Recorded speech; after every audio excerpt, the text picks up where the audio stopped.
Ya, baik. Assalamualaikum warahmatullahi wabarakatuh. Kita akan melanjutkan bagian kedua dari materi hari ini, yaitu training and development. Kali ini dari sudut pandang Islam.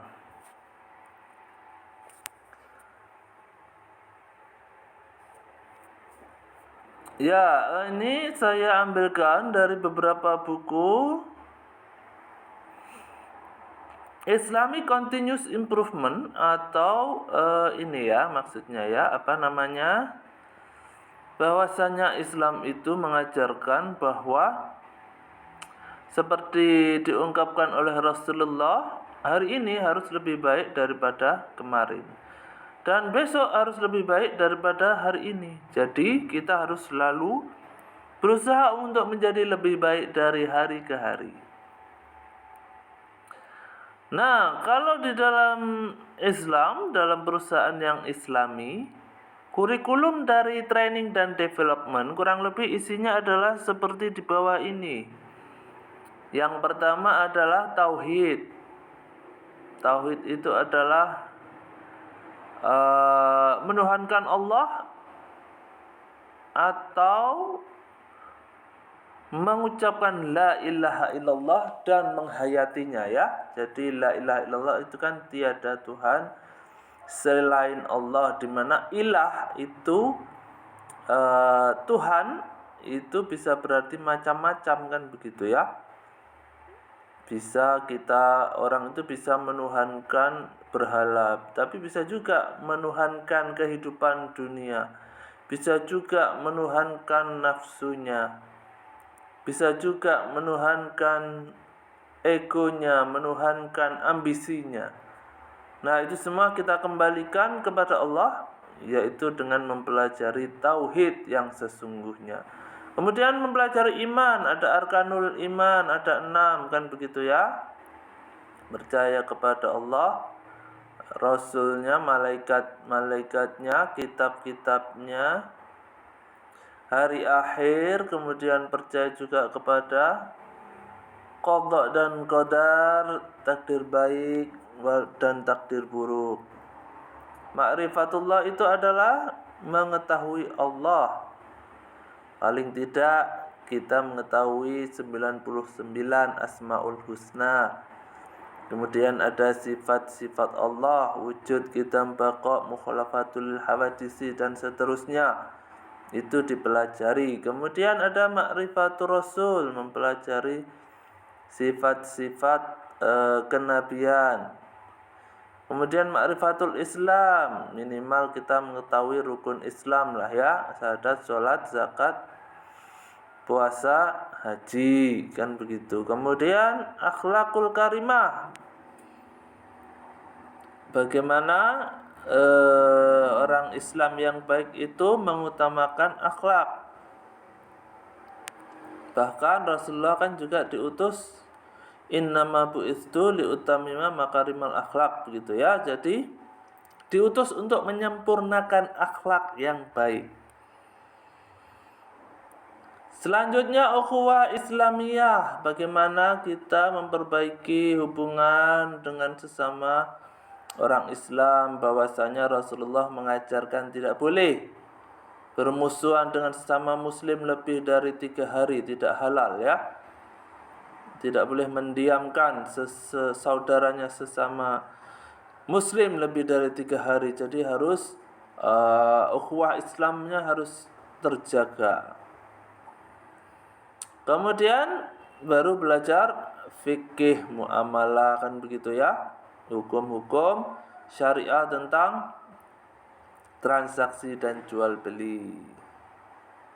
Kan kalau kita mempelajari dari para ulama, dikatakan bahwa al-adab qoblal ilmu kan begitu ya. Adabnya dibenerin dulu sebelum mempelajari ilmu. Kenapa? Karena kadang-kadang kalau belajar ilmu duluan adabnya enggak benar, ilmunya dipakai untuk sesuatu yang tidak baik. Jadi al-adab qoblal ilmu. Mohon maaf ada iklan. Ya, selanjutnya eh, ayat yang pertama kali diturunkan kepada Nabi di sini tentu saja Rasulullah ya Muhammad sallallahu alaihi wasallam, yaitu Iqra. Artinya adalah bacalah. Berarti apa? Berarti kalau kita lihat dari sudut pandang ini, orang Islam dalam bekerja harus terus membaca, harus terus belajar, harus terus training and development agar bisa berkembang terus ya, karena tantangan zaman juga semakin berat. Kalau Sayyidina Ali kan berkata, kalau nggak salah ya, Sayyidina Ali ya, didiklah anakmu sesuai dengan zamannya, kan begitu ya, karena nanti dia akan menghadapi era yang berbeda dengan ketika kita hidup begitu ya. Misalkan sekarang ada generasi Z, ada generasi milenial, itu kan zaman dulu berbeda ya. Generasi yang sekarang itu kan digitally native katanya ya. Begitu lahir sudah langsung digital, begitu lahir sudah megang handphone. Nah, seperti itu pasti berbeda dengan metode pendidikan dan pelatihan, training dan development zaman dulu pasti berbeda. Oke, ini apa namanya?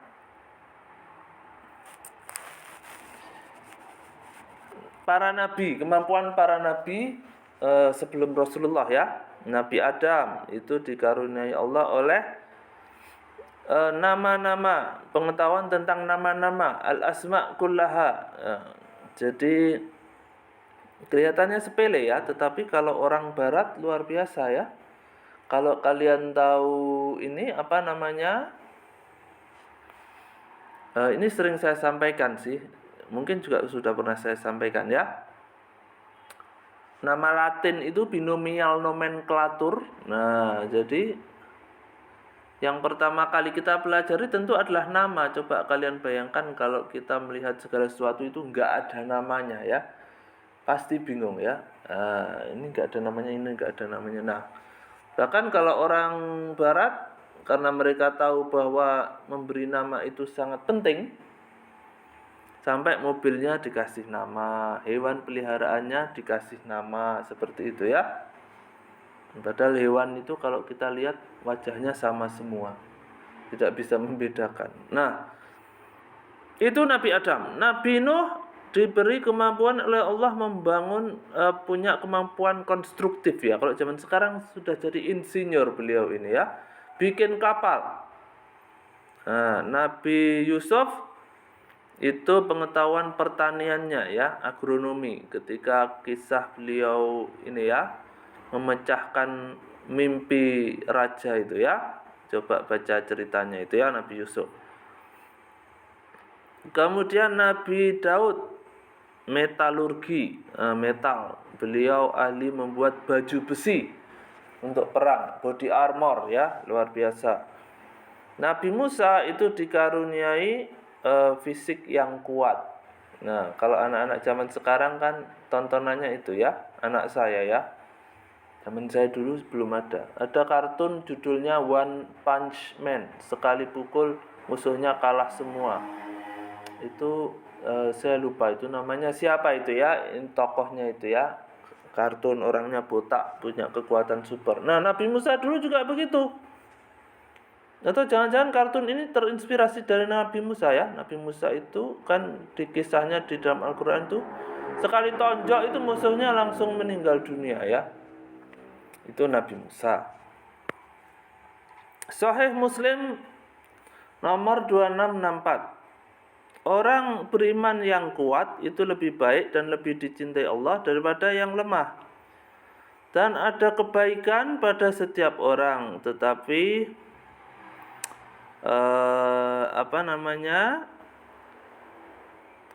yang membawa kepada kebaikan di akhirat itu lebih baik. Dan berharaplah kepada Allah dan jangan berputus asa. Kalau ada masalah datang kepadamu, jangan bilang, coba saya enggak melakukan itu ya, pasti tidak akan terjadi begini dan begini. Tetapi katakanlah bahwa Allah sudah menentukan segala sesuatu, dan perkataan seandainya, nah itu ya, if, itu membuka gerbang kepada syaitan. Maksudnya apa? Maksudnya adalah ketika kita berandai-andai, wah coba dulu saya begini, coba dulu saya begitu, itu mengundang setan.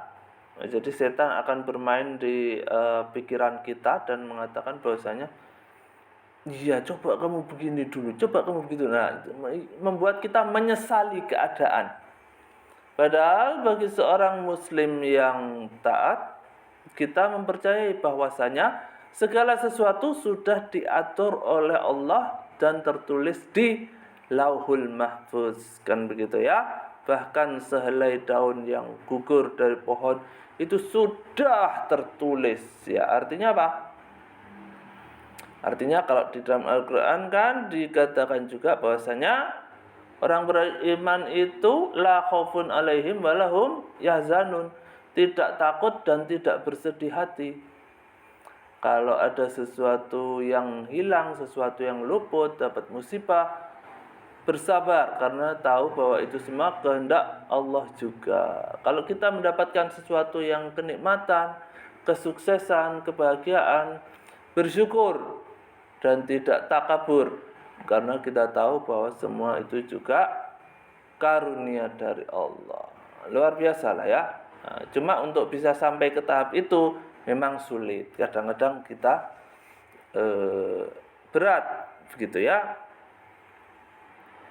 Nah, padahal kalau orang itu bisa tawakal ya, orang bisa tawakal, bisa berserah diri, bisa ridho dengan apapun kehendak Allah, baik maupun buruk, bisa ridho. Nah, gitu ya, radhiyallahu anhum wa radu anhu. Itu ada hadisnya kalau nggak salah ya. Nanti kalian cari. Masuk surga nggak pakai dihisap, nggak pakai dihitung ya. Wah, luar biasa ya. Kalau bisa sampai tahap itu ya, bisa sampai tahap meyakini bahwa semua ini kehendak Allah ya. Jadi kita tinggal menjalani. Wah, kalau bisa sampai tahap ke situ, masuk surga tanpa dihisap. Semoga ya bisa.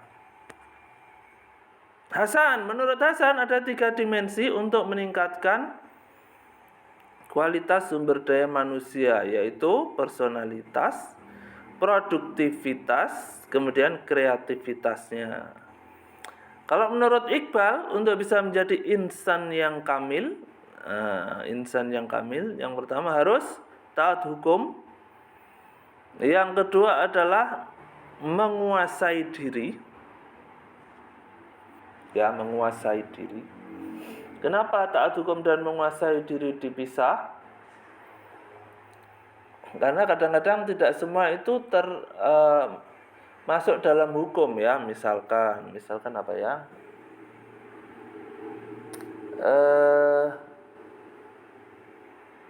Misalkan mencuri, kan ada hukumnya. Kalau segini, kalau sudah memenuhi nisabnya mencuri itu berapa gram emas itu ya? Setahu saya sekitar, kalau dikurskan itu sekitar 1 jutaan lah ya. Jadi sebetulnya kalau sudah mencuri senilai sekitar 1 jutaan itu harusnya potong tangan itu ya. Potong tangan. Nah, tapi kan kalau nyurinya sedikit, nah nggak masuk hukuman.